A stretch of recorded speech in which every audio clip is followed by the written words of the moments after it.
Welcome back to VSG Tea with Sammi and Bre. Cheers!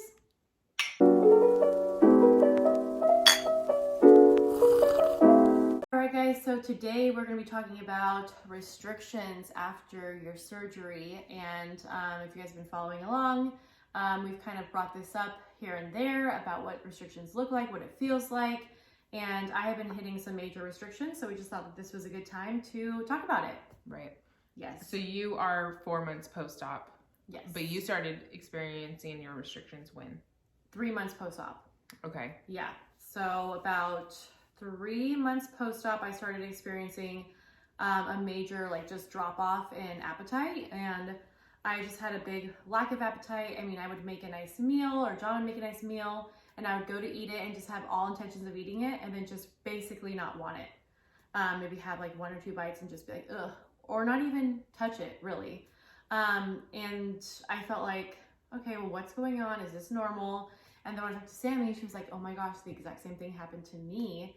And that's why we call it the 3-month post-op slump. Yeah. Mm-hmm. And for me, that's when I started going more downhill. It was actually, for me, it started around 2 months post-op. Mm-hmm. Kind of from the get-go, I was more afraid of eating foods. Mm-hmm. So I think that my stomach shrunk almost even more because I wasn't putting anything in my body. But I just remember being so put off by anything that was in front of me. Anything. Mm-hmm. It could have been my favorite food, right? Mm-hmm. For you as well? Yeah, definitely. Yeah, anything. I mean, I even tried making macaroni and cheese. I'm just like, gosh, what the heck? Yeah. And yeah, my stomach would just get full quicker. I mean, I think that maybe there's this mental thing after your liquid diet where you're just like, oh my gosh, I can finally eat. And so food is exciting because you were on liquids for such a long time, but then it kind of drops off in that 3-month period. We're like, okay, now I really need to understand my new stomach, my new tool that I have. And you have to kind of just make sure that you're measuring out your food, you're having your portion control, which is what I started doing. And if you guys have been following my stories, you see that I'm doing that a lot more lately. And I should have been doing that from the beginning, but we can't all be perfect. Yes, no, I know. Mm-hmm. You were very prepared even all the way through up until that, but you weren't expecting to randomly just be like, what, I don't want food, what the heck? Yeah, exactly. It's a very weird feeling too. It is so strange. Especially when you're so used to eating anything that you want, and then all of a sudden you have the surgery and then you're like, what do you mean I don't want to eat? Exactly. Yeah. And food is energy too, so it really is like an energy sucker, and it's been nonstop at work with me, so it was affecting my energy with work, and I was having to work twice as hard during my work day that I would if I was just eating regularly. Right. But I'm a little bit more back on track now, where I ate an entire breakfast this morning. That's literally where I'm at. It is so fresh that I'm telling you, the first time I've been able to sit down and eat a whole meal has been breakfast. At Christmas dinner this year, I had to excuse myself from the table for 40 minutes to go and sort out my life because I had 1 crab leg and I was done. Isn't that crazy? Yeah. Oh, it is crazy. It's insane. Yeah. Yeah. It's actually insane. The thing that I can relate with now is because I have been putting at myself on a very calorie deficient diet and tracking my food and things like that. And I am realizing that our sleeve is a tool. You know, we can abuse it totally, because after my thigh and my breast augmentation, I really went to a downward spiral, and I was just eating whatever.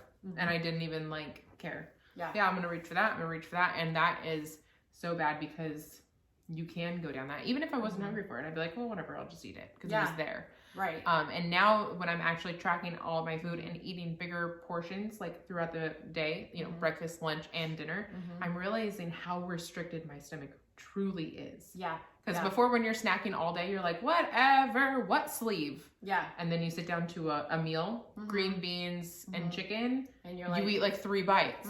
Yes. And you're done. That's so true. That's so true. Yeah, absolutely. So now I'm realizing, now it's 2 years. Yeah. Now I'm understanding. I'm I get it. Oh, I have a sleeve. Oh, it's a tool. Right. Okay, I understand now. Yeah, exactly. Yeah, exactly. It's not just some magic thing that makes us no lose weight like that. Even 2 years post-op, you still have to keep on top of everything because it can come back so fast. Yeah, it can. It absolutely can. That's definitely my fear too. When I sit down and I'm able to eat a whole meal, I'm like, what does this mean? Does this mean my stomach is stretching? Right. But do you think that do you have different days where you can eat Yeah. more than the others? Yes, like today.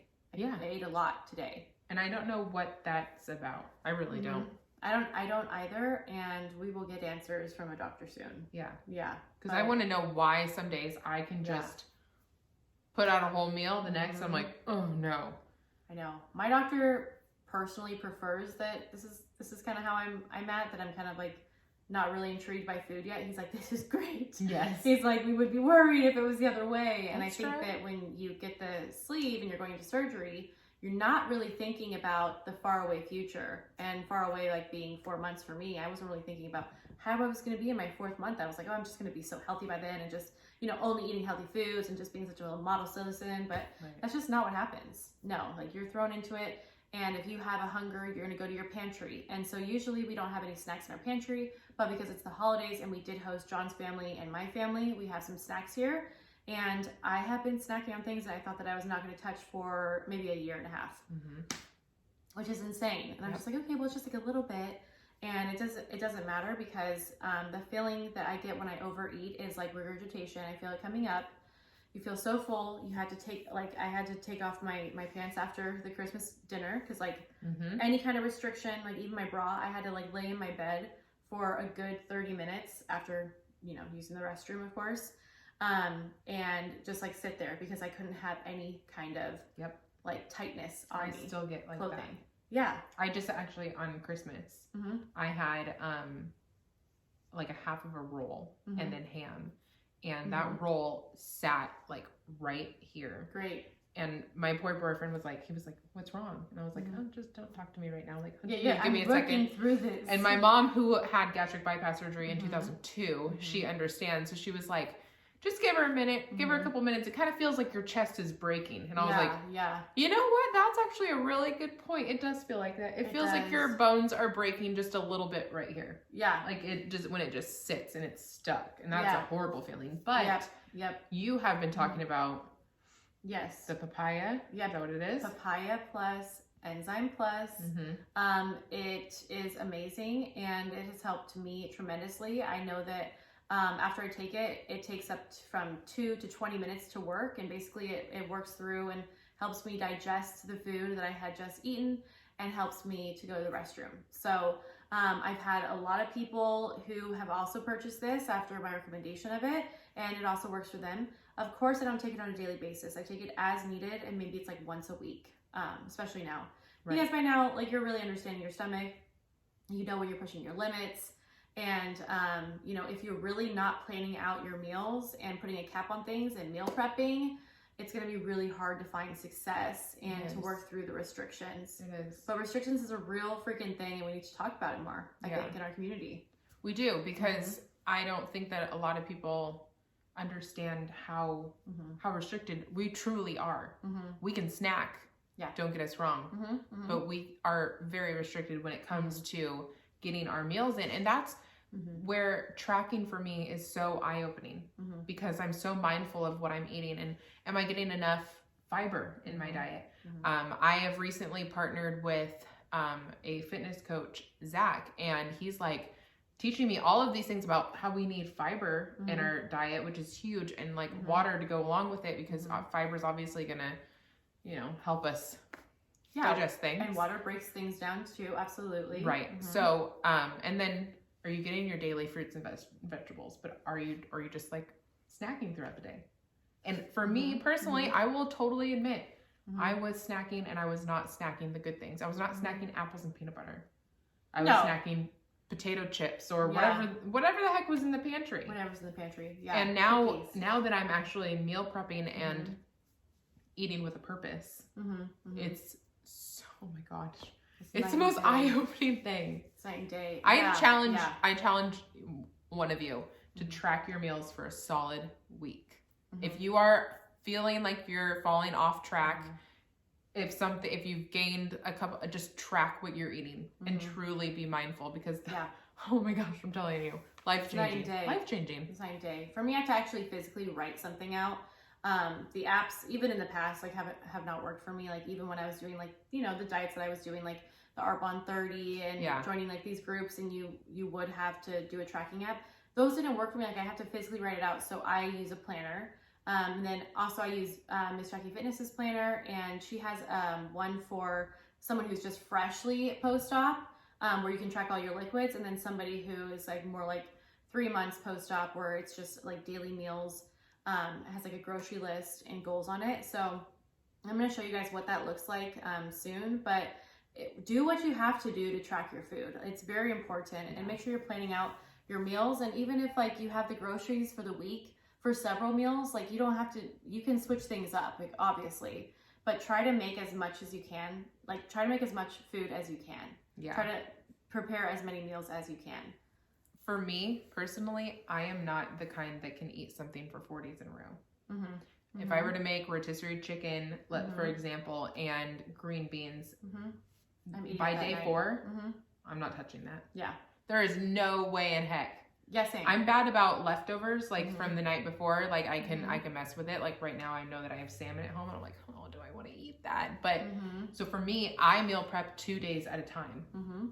That helps me the most. I'm like, okay, I will make this amount of portion, like taco salad or whatever, and I will only have it for that dinner and the next night's dinner. That's all I can do. Yeah. So, well, we still make food for 20 people, John and I. We still make food for, I do too. Like me normal and him normal. Yeah. And yeah, we gotta cut that out too, because I do get bored with foods, but I also don't get as bored. Like if it's ground turkey, I could have that 4 nights in a row. But I want it fresh. And I want it fresh. Yeah, I could eat the same thing, but it has to be fresh. And I think that that's what discourages people a lot, is like we don't have a lot of time to meal prep. I know I personally don't.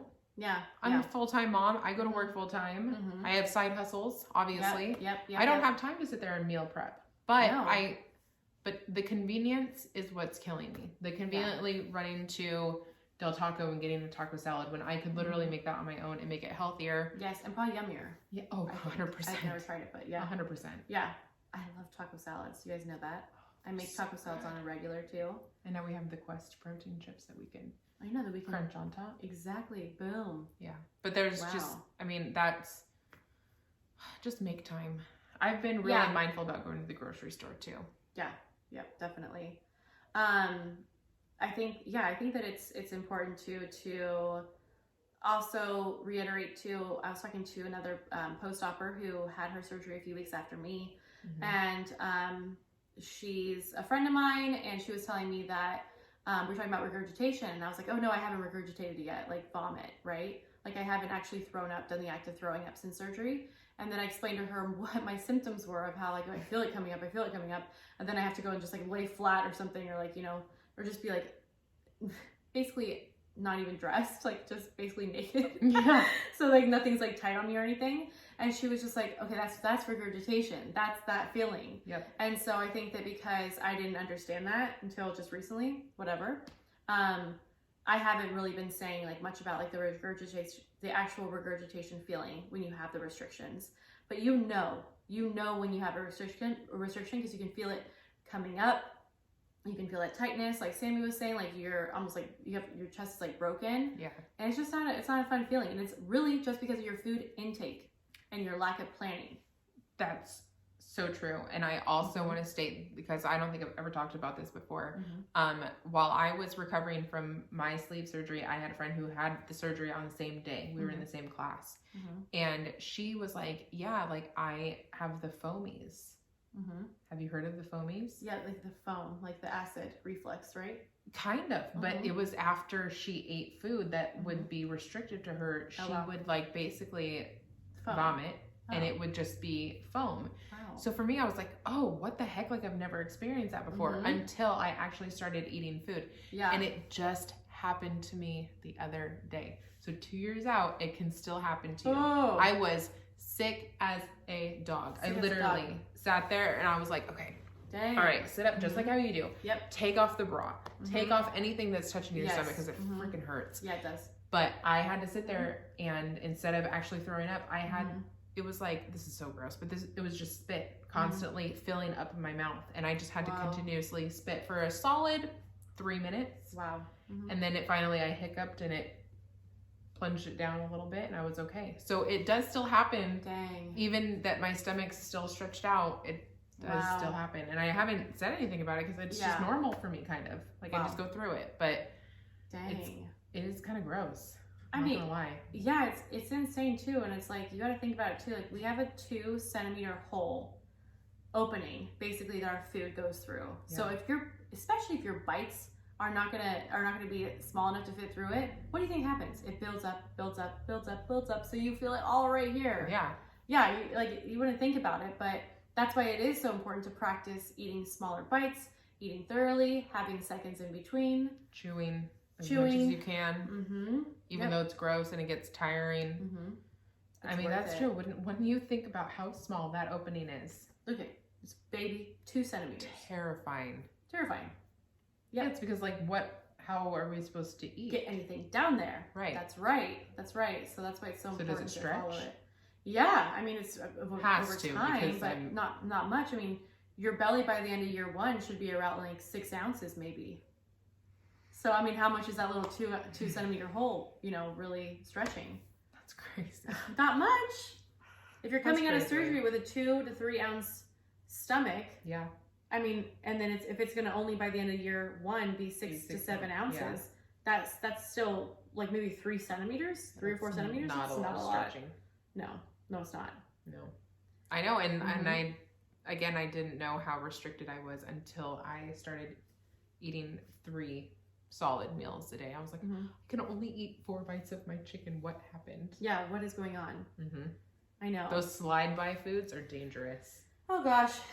Yeah, they really are. And I think that this time of year especially, it just kind of highlights things. I mean, we've had nonstop things going on. I mean, even just with family and just like small gatherings. And, we did do an office lunch. I had my favorite food catered for my office lunch. I literally was able to have a few bites of it and I was like toast my goats. And it's just crazy how social food is. It's so social, but you have to plan, you have to know your limits. And that's what these months after surgery are for, and years over here. Yeah. So I think it's important to do it forever. Forever. I don't see myself What's the ever point not. if it's not forever. Right. I mean, this is not temporary fix for all of us. No. Even though we're young and things like that, like right. This is not going to be just for now. You're not going to stretch out your stomach overnight. We're telling you that right now. No. So I mean, this is something that's not going to go away overnight, over weeks. No.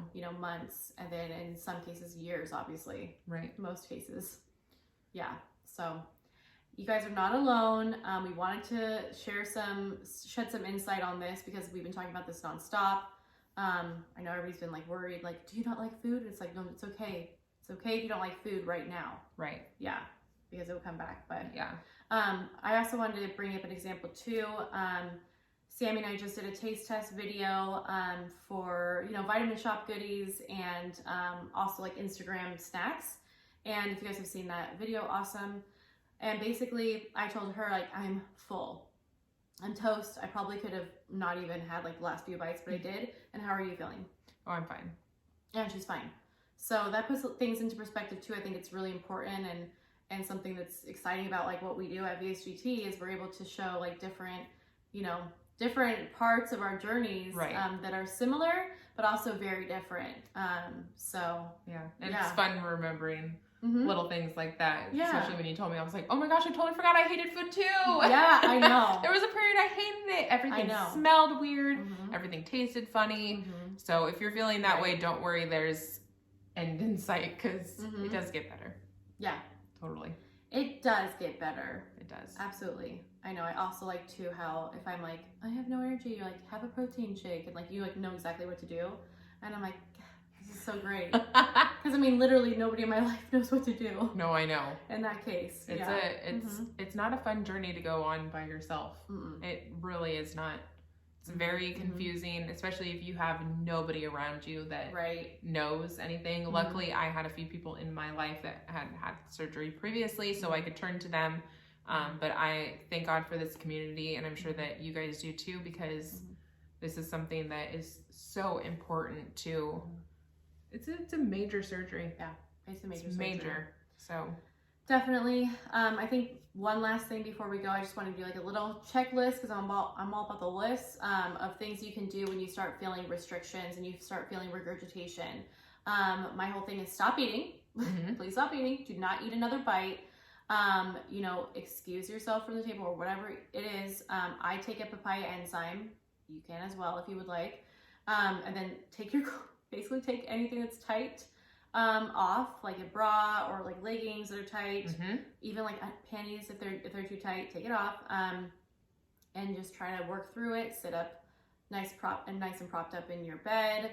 And if you can, like, I'm sorry to be like crude, but like if you're having gas or like you need to burp. If you need to go the other way, do whatever you need to do. Like get your gas out and don't feel bad about it.